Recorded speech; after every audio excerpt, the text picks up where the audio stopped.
Hello class, today I am going to teach about the subject Commerce Class 10 chapter Central Bank of India. In this chapter we will continue the topic. The name of the topic is Prohibited Function of Reserve Bank of India. Prohibited functions of Reserve Bank of India means some functions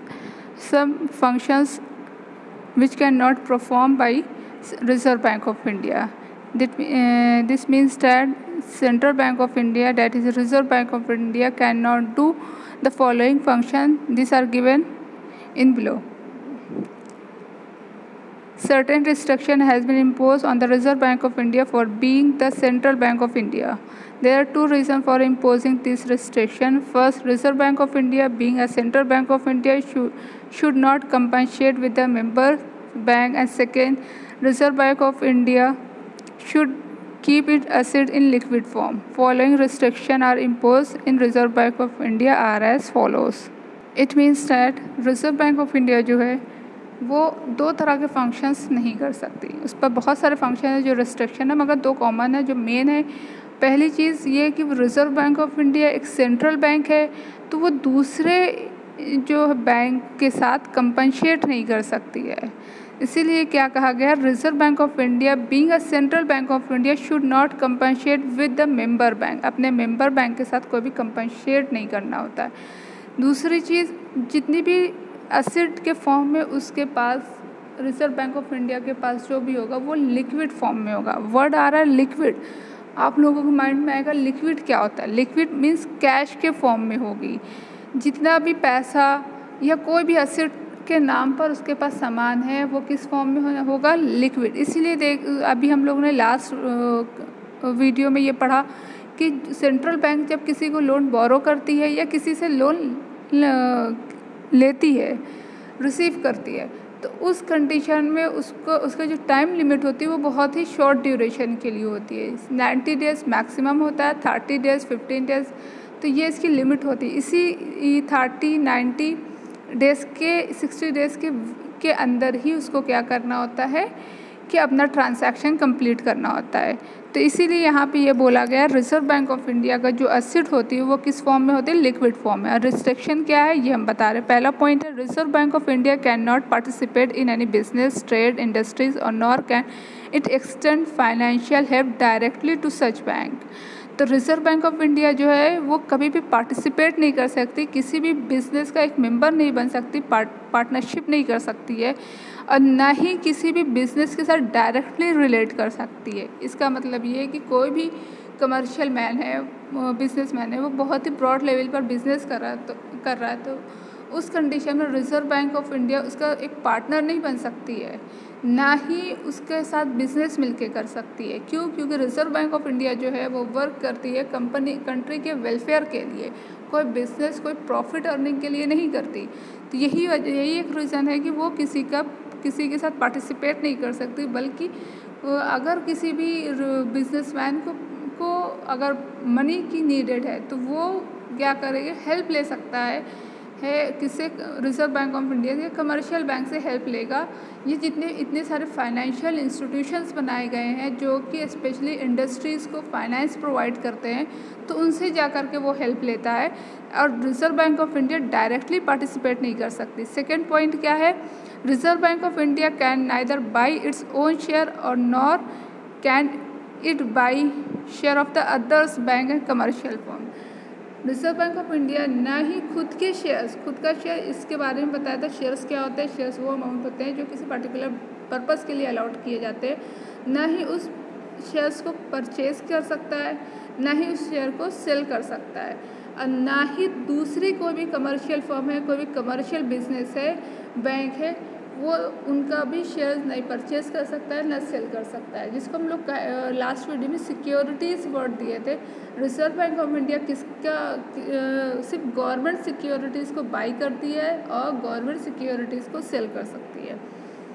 third point क्या है, Reserve Bank of India can not by immovable property. अब यहाँ पे word आ रहा है immovable property. ये क्या होती है, ऐसी प्रॉपर्टी होती है जो मूवेबल नहीं होती, जैसे लैंड है, तो ये सारी इमूवेबल प्रॉपर्टी होती है. तो रिज़र्व बैंक ऑफ इंडिया जो है इमूवेबल प्रॉपर्टी को परचेज नहीं कर सकती.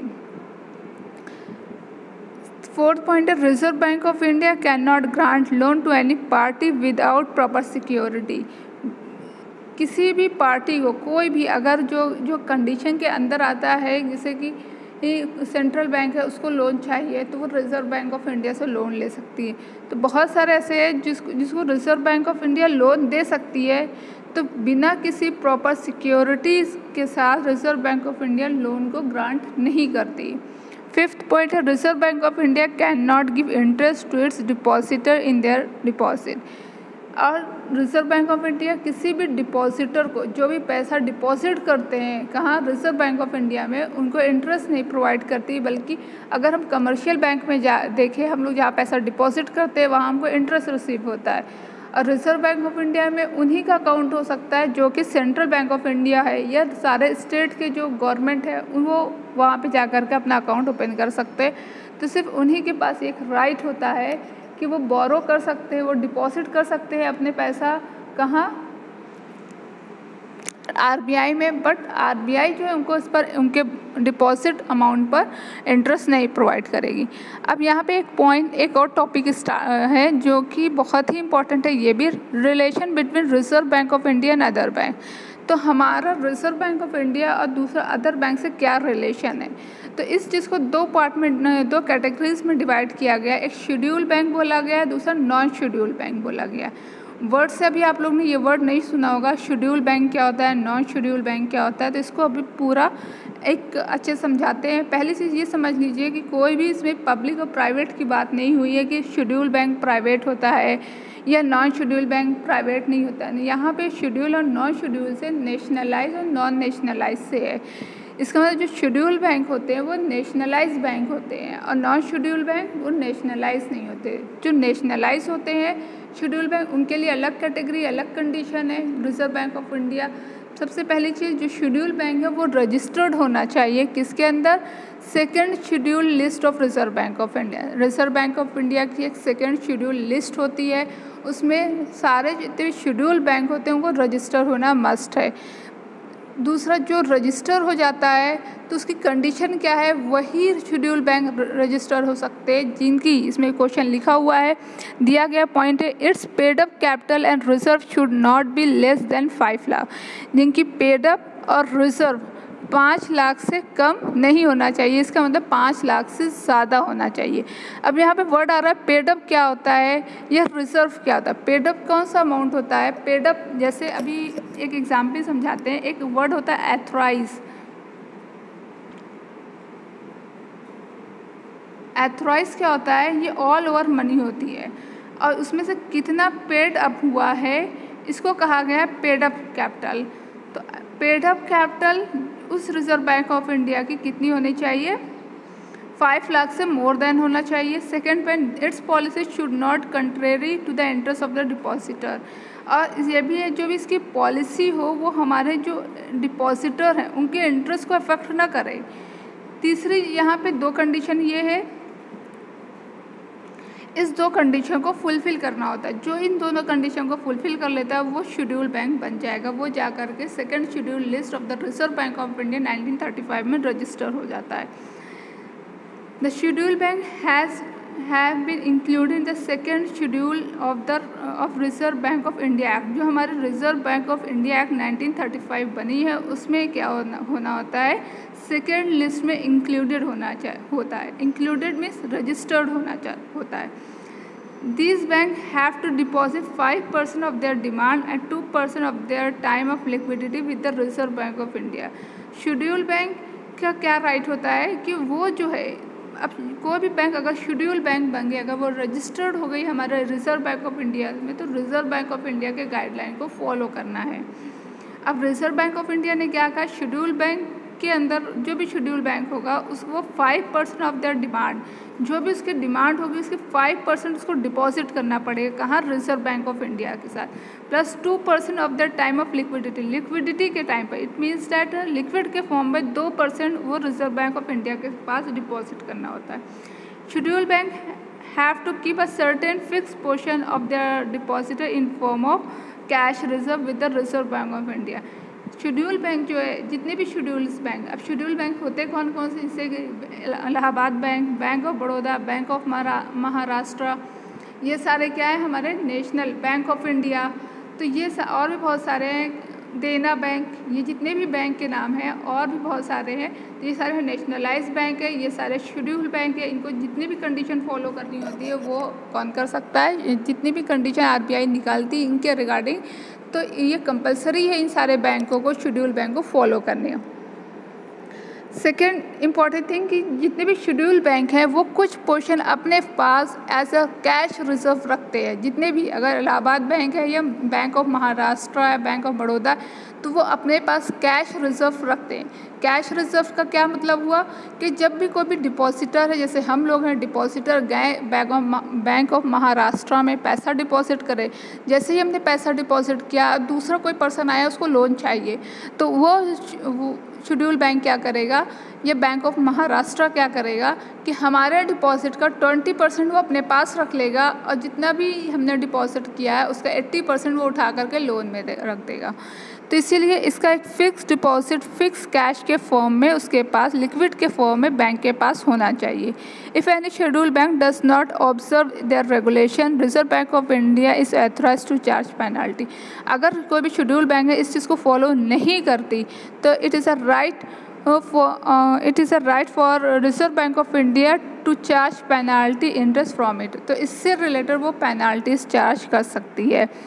अब रिजर्व बैंक ऑफ इंडिया अगर कोई भी चीज़ शेड्यूल बैंक के अंदर लिस्ट हो गई है और उसने ये सारे कंडीशन को फुलफ़िल कर लिया, 5 लाख रुपीज़, 5% डिमांड, 2% लिक्विड के फॉर्म में, कुछ परसेंट जो है 20% जो है वो रिजर्व बैंक एक कैश रिजर्व के साथ रखना, तो अब यहाँ पर क्या ग्रांट देगी, क्या एक फैसिलिटीज़ हमारे रिजर्व बैंक ऑफ इंडिया देगी जो कि ये लोग शेड्यूल बैंक ने इतने सारे वर्क करें। तो Reserve Bank of India grant following concession and privileges to schedule bank. Schedule bank को ये सारे एक प्रिविलेजेस, एक तरह से कहते हैं हम, एडवांटेजेस देती है। फर्स्ट है schedule bank can get approve bill and promissory note discount rediscount from the Reserve Bank of India. जो भी हमारे शेड्यूल बैंक है उनके पास जो बिल होगी या प्रोमिसरी नोट होगी, इन दोनों वर्ड को हमने ऑलरेडी समझा दिया है, कमर्शियल बिल या प्रोमिसरी नोट, उसको री-डिस्काउंट कर सकती है। सेकेंड पॉइंट क्या है, Reserve Bank of schedule bank can borrow from the Reserve Bank of India against the commercial bank.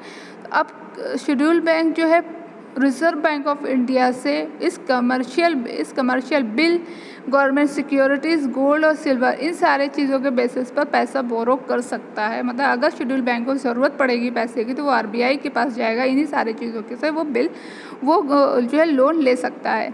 Reserve Bank of India act as a clearing house for the schedule bank. हम लोग ने पढ़ा था clearing house क्या होता है, जब दो तरह के बैंक अकाउंट होल्डर है, उनके पास डिफरेंट जगह का अकाउंट है, उसको ट्रांसफ़र करना होता है एक दो जगह दूसरी, तो क्लियरिंग हाउस का इस्टेब्लिशमेंट किया गया।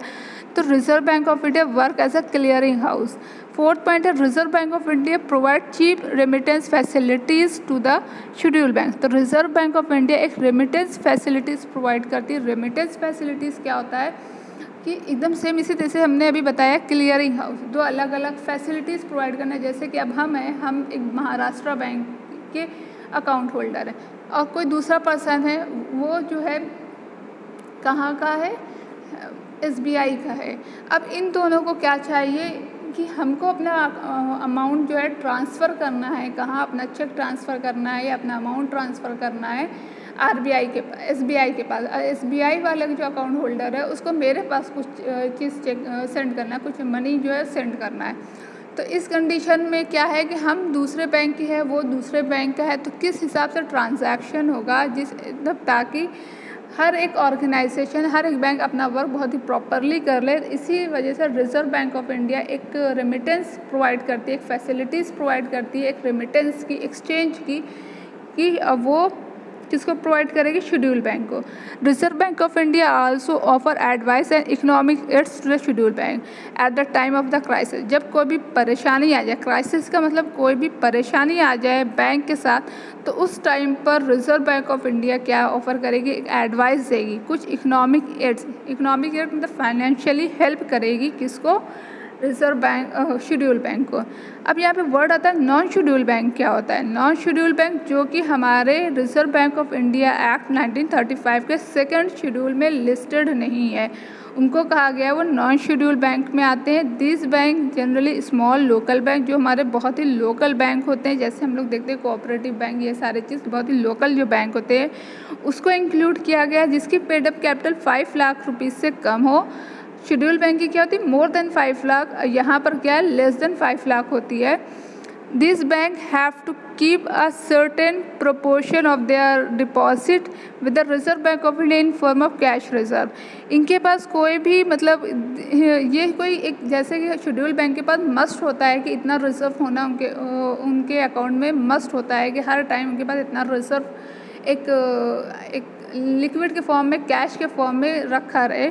यहाँ पर क्या है, इन लोगों के पास जो भी नॉन शेड्यूल बैंक है उनके पास कोई भी लिमिट नहीं बताई गई है। बहुत ही जो भी लिमिट भी कोई आरबीआई ने कोई भी उनके पास लिमिट नहीं बताई है। वो अपने रेमिटेंस अपने लिए जो है वो स्मॉल, बहुत ही small amount as a cash reserve रख सकते हैं फॉर हिज बेनिफिट।